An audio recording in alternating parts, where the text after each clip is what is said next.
What's up? My name's Glueboy, welcome back to the channel, and you might notice shit looks a bit different. That's cause it is. I have a chapter marker if you don't care about this, disclaimer I'm putting on here. I don't blame you if you skip it. So, I've done everything in my power to try to make my normal style of video for this entry, given the person it's on, but a lot of things happened. I don't have access to my camera right now. I'll get it back soon, so don't worry. I'm not going to be turning into this. But now we got to have the more basic 40k content style I haven't really done that much or enjoy fully making. So if it's a little weird, apologies. I'll remake this one later. But whatever. But yeah, today we got a fun subject. We're talking about a character that I got just a little bit of flack on when I talked about him last, largely because I was on my Primarch tier list. And you know, maybe all my video troubles are just a little bit of a karmic retribution for my apparently oh so inflammatory statement that Sanguinius is just a boring Conrad Kurz. But yeah, last week we talked about, the Dark Angel, so pretty good time to talk about, the Blood Angel. And yeah, Sanguinius. Today's all about Sanguinius. So, if my comment section is to be believed, Sanguinius is one of the more beloved Primarchs in the setting, and I mean this both in and out of universe, as, in universe, all the other Primarchs loved him. Everyone kept talking about constantly that Sanguinius, coolest guy ever. And outside of game, a lot of people are fans of the Blood Angels and love Sanguinius. And while I'm not one of those people, I am really jealous of how you Blood Angel fans are treated. You guys got so many fun characters, really good books, and fantastic unique models. Something I want to preface before I go into this is that Sanguinius is a lot deeper of a character that many people give him credit for, and myself included, especially with my stated inflammatory opinion on him and Conrad Kurz. He's not just this perfect ethereal Mary Sue angelic figure. He's got a lot going on, a lot of struggles, and a lot of these issues that pushed him to becoming an absolute terrifying powerhouse when it came to the Siege of Terra. Dude became, the actual angel of death. It's metal as fuck. But anyways, let's get into his story. Like every other Primarch, Baby Sanguinius was launched into space by the Chaos Gods, where he landed on Bal Secundus, which is a moon for, Bal, which was an irradiated, blasted world that had a lot of wild shit going on. Firstly, it was inhabited originally by a Xenos race that were influenced by two warp entities. First one being a golden angel, otherwise known as the Sanguinor, and an angel of darkness. These two beings were locked in an eternal duel in the warp. And there's this whole big thing that warp entities that are created in the future have always existed. The warp transcends time. Essentially, how they all play out is when a child of Bal does some good guy shit, protects the innocents, upholds honor, stuff like that, the Golden Angel gets stronger in the fight. And when you do some really violent bad shit, or in the Blood Angel's case, succumb to the Black Rage, the Angel of Darkness gets stronger. And these Xenos that lived on this planet were very heavily influenced by these two. A lot of their development, culture, and religion were very heavily based on these two angels. And then eventually, they nuked themselves out of existence, causing the whole irradiation problem. Then later, humans colonized it, and those entities got right back involved with their lives. Now, this is a really long setup just to ask a simple question. What if an actual physical angel appeared on Bal? Because that's what happened when Sanguinius landed there. Now, Chaos got their grubby little hands on baby Sanguinius in his pod. And this is a problem continuously for Sanguinius because, damn, those Chaos Gods really, really want him. Mainly Khorne. The whole, future Blood Angel thing kind of plays into Khorne's sensibilities. In fact, Khorne actually wanted Sanguinius to be his champion before Angron. That was the second pick. But anyways, the method this showed up in his life was he was born with two wings, actual wings. Those aren't prosthetics, aren't augments, that is actual wings he can fly with. And leads to some issues where these wings are also manifestations of the fact he has kind of been warp corrupted. Not a great thing to have to come to terms with, because you don't really want to have that knowledge. You're this perfect son of the Emperor, and then there's just a physical thing of evidence that you can and kind of have been corrupted. this whole winged thing actually almost got him killed as a baby, because he landed on Bal Secundus, and there was a human tribe known as the People of the Pure Blood, or just the Blood. Now, they had to deal with feral mutants due to the horrible radiation all the time. So they were like on site kill mutants when they come up, because a lot of times they were kind of just walking zombies. And they see this baby with an obvious mutation. So then immediately like, well, we just gotta kill it, I guess. But eventually they came to their senses. As looking at this kid looked perfectly fine, like an actual perfect baby, but just had wings. And it's really hard for a lot of regular folk, even as hardened as you can get, to just be like, yeah, let's just murder this newborn. A hard decision to make. So eventually they decided to take in little Sanguinius, name him Sanguinius, and then teach him their ways. And probably for the best that they did, since little Sanguinius grew to be a fully matured, like, young adult in a single year, and was already kicking some major ass. Sanguinius excelled in every subject that he was taught, and was an absolute unit when he was fighting. The man was monstrous. Like, a bunch of mutants once attacked his tribe. I'm talking like over 100. Probably like a couple hundred. This was going to be an absolute shit show, if not a straight up massacre of the people who took him in.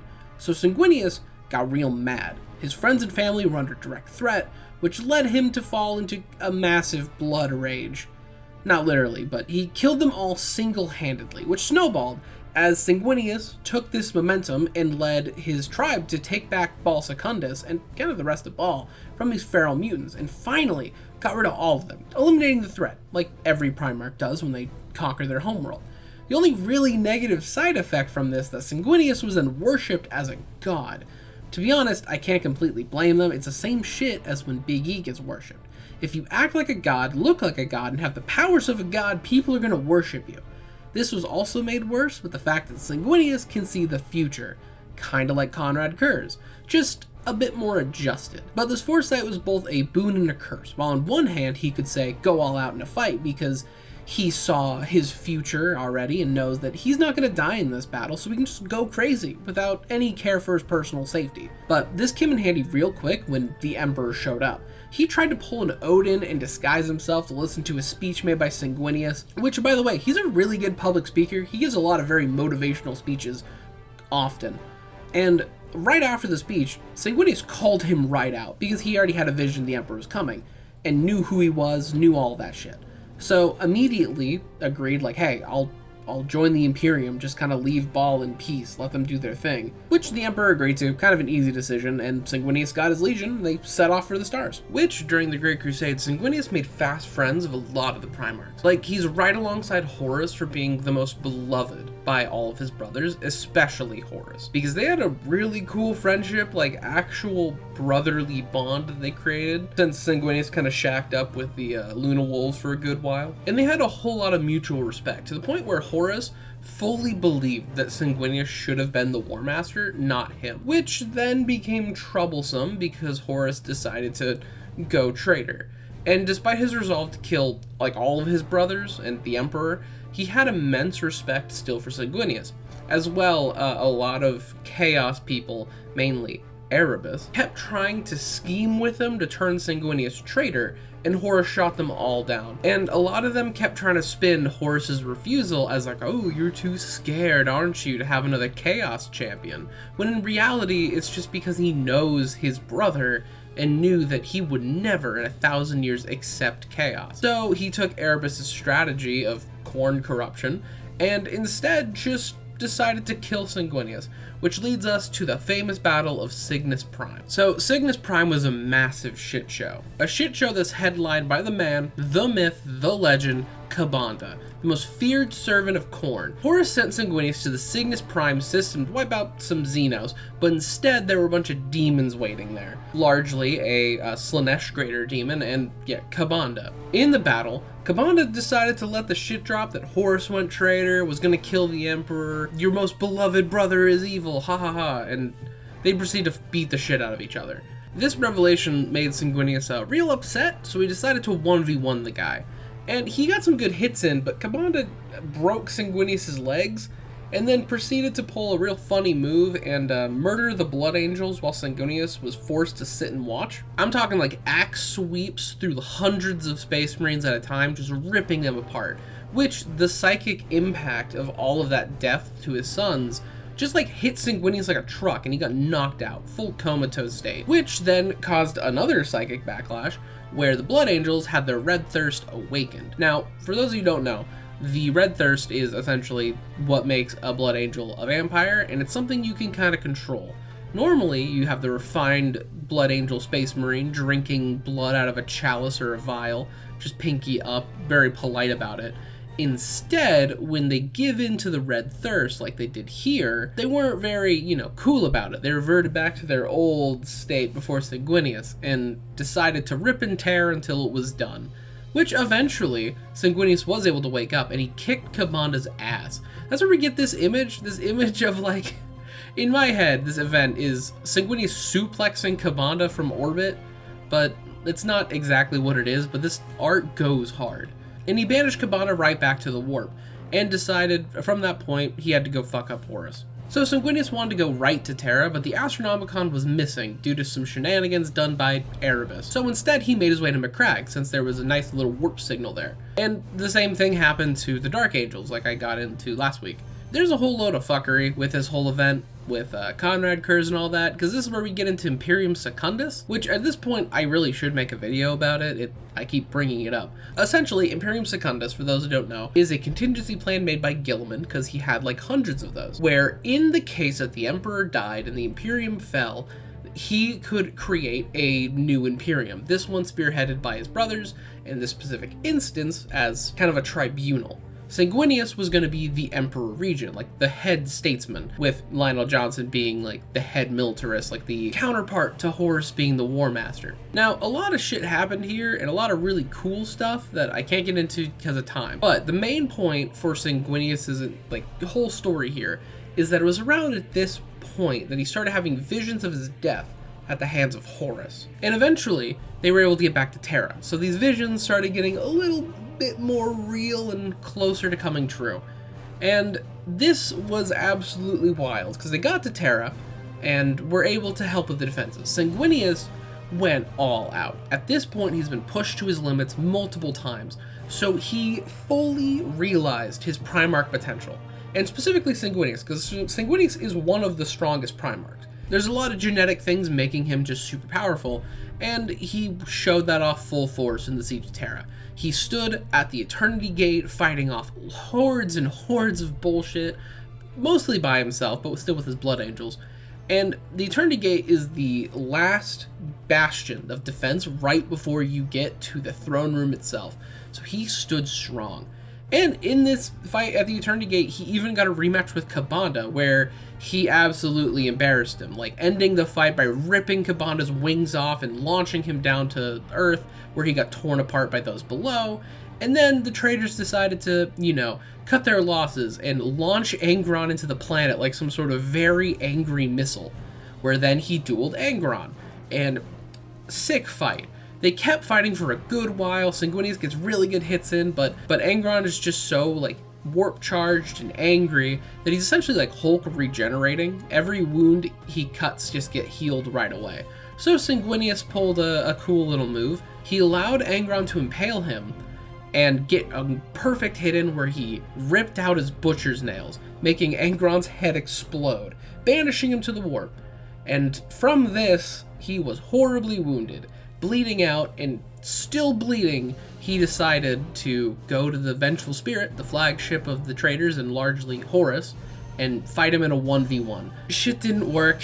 After a long talk trying to bring his buddy back to the side of good, they fought. Horus won because man was wounded as shit. He could do really nothing in this fight. But this image on screen is where we get that. This is the Emperor walking in when Sanguinius is dead. But it's from here that Sanguinius went on to become a hero in the eyes of the Imperium. Like, it's uncertain how true it is, especially because there's some other stuff going on with the last Siege of Terra book. But at least for current Imperium propaganda, Sanguinius sacrificed his life to make just a dent in Horus's armor. And this exploit allowed the Emperor to destroy Horus.